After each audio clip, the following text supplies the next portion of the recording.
தினகரன் அவர்கள் இணைந்துள்ளார்கள். அவர்கள் இணைவார்கள் என்பது எதிர்பார்க்கப்பட்ட ஒன்றாகத்தான் இருந்தது. சில நாட்களாக தாவேகாவிற்கும் திமுகவிற்கும் தான் போட்டி, நாங்கள் ஆட்சி அமைக்கும் வெற்றி கூட்டணியில் இருந்து வந்த டிடிவி தினகரன் அவர்கள் அந்த நிலையில் இருந்து மாறுபட்ட கருத்துக்களை கூற ஆரம்பித்தார். இப்பொழுது அவர் தேசிய ஜனநாயக கூட்டணி மூலமாக அதிமுக எடப்பாடி பழனிசாமி தலைமையிலான கூட்டணியில் அவர் இணைந்துள்ளார். சீட்டு பங்கீடுகள் எல்லாம் தெளிவாக வந்த பிறகுதான் அவர் எடப்பாடி பழனிசாமி முதல்வர் என்று கூறுவார். அதற்கு முன்பாக முதல்வர் வேட்பாளர் என்று கூறினார். அவருடைய இமேஜ் பை கடைசி நேரத்தில் எடப்பாடி பழனிசாமி 2020 செயல்பட்டது போல் தினகரனையும் சசிகலாவையும் கூட்டணிக்குள் வரவிடாமல் செய்தது போல் இப்பொழுதும் செய்து விடலாம், அல்லது take it or leave it என்று மோசமான சட்டமன்ற தொகுதிகளை கொடுத்து அவரை ஏமாற்றி விடுவதற்கும் வாய்ப்புகள் உண்டு. எனவே முதல்வர் யார் என்பதற்கான பதிலை தினகரன் கூறுகிறார் என்றால் அது மனதளவில் அதை ஏற்றுக்கொண்டு விட்டார். ஆனால் அவருக்கும் அரசியல் அரங்கத்திற்குள் உரிய சீட்டுகள் வேண்டும். அவரோடு இருக்கக்கூடிய தேர்போகி பாண்டியன், வேலு கார்த்திகேயன், மாணிக்கராஜா போன்ற செல்வாக்கான தலைவர்களுக்கு எம்எல்ஏ வேண்டும் என்ற ஒப்பந்தமும் அரசியல் அவருக்கு தினகரனுக்கு இருக்கிறது.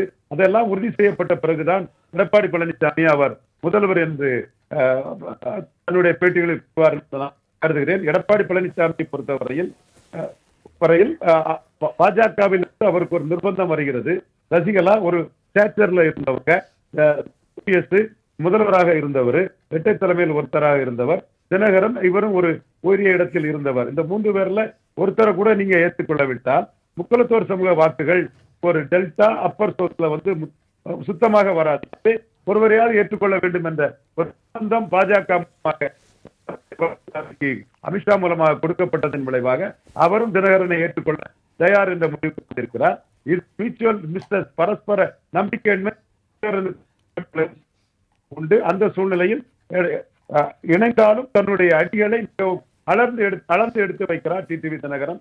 இப்படி என்றாலும் 20 விழுக்காடு கொண்ட எடப்பாடி பழனிசாமியின் கருத்தே தேசிய ஜனநாயக கூட்டணியில் ஈடுபடும். எனவே தினகரன் அதை ஏற்றுக்கொண்டு செல்வதுதான் அவருக்கு உரியமாக இருக்கும். எது எப்படி இருந்தாலும் தன்னுடைய விசுவாசிகளாக இருந்த வேலு கார்த்திகேயன், தேர்போகி பாண்டியன், மாணிக்கராஜா போன்றவர்களுக்கும் மற்றும் கணிசமான அளவு தன்னுடைய ஆதரவாளர்களுக்கு எம்எல்ஏ டிக்கெட் உறுதி செய்யப்பட வேண்டும் என்று தினகரன் கருதுகிறேன். சார், கடலூர் பொதுக்கூட்டத்தில் பிரேமலதா விஜயகாந்த் பேசும்போது கூட்டணி குறித்து கட்சி நிர்வாகிகளிடம் பேசி முடிவு எடுக்கப்படும் சொன்னாங்க. பட் முன்னறிவிப்பின்றி இப்போ திடீர்னு என்டிஏ கூட்டணியில சேர்ந்திருக்காங்க சார். அதை பத்தி உங்க கருத்தை சொல்லுங்க. பிரேமலதாவா? ஆமாங்க சார், தேமுதிக பொதுச் செயலாளர். தகவல் கிடைச்சிருக்கு சார், பேச்சுவார்த்தை நடைபெற்றுக் கொண்டிருக்கு. இது எப்படி நீங்க தெரிவிச்சுட்டாங்கன்னு என்கிட்ட கேள்வி கேட்கலாம். தகவல் தெரிஞ்சிருக்குன்னு சொன்ன நீங்க தவறு இல்லையா? தவறுதான் சார், மன்னிக்கணும். அவங்க கடைசி வர டஃபா பார்கெயின் பண்ணி தங்களுடைய நிலைப்பாட்டை என்ன பொறுத்தவரை அவங்களுக்கு தேமுதிக அவங்க தேசிய ஜனநாயக கூட்டணியில 2024 இருக்கவில்லை. அதிமுக கூட்டணியில தான் அவங்க இருந்தாங்க. அதிமுக கூட்டணியில பாமகவுக்கு சீட் என்ற கோரிக்கையை தான் வைப்பாங்க. பாமகவுக்கும் அவங்களுக்கும் உள்ள பிரச்சனை தான் 2021 அவங்க பாமக இருந்த கூட்டணியில இடம்பெற முடியாத சூழ்நிலை ஏற்பட்டது. அதே சூழ்நிலை தான் 2024 ஏற்பட்டது. அவர்களை பொறுத்தவரையில் 2 அணியிடம் மிக கணிசமான கேட்கக்கூடிய அளவிற்கு தங்களுடைய பேரம் பேசுவார்கள். இதில் நான் உறுதியான நிலைப்பாட்டில் இருந்ததனால் நீங்கள் சேர்ந்து விட்டதாக கூறிய போது கூட இருக்காது என்ற நான் ஆணித்தரமாக கூறினேன். காரணம், இன்றைய தினம் 2024 அவர்கள் அதிமுக அணிக்கு மிக கணிசமான வாக்குகளை தமிழகம் முழுவதும் டிரான்ஸ்பர் செய்திருக்கிறார்கள்.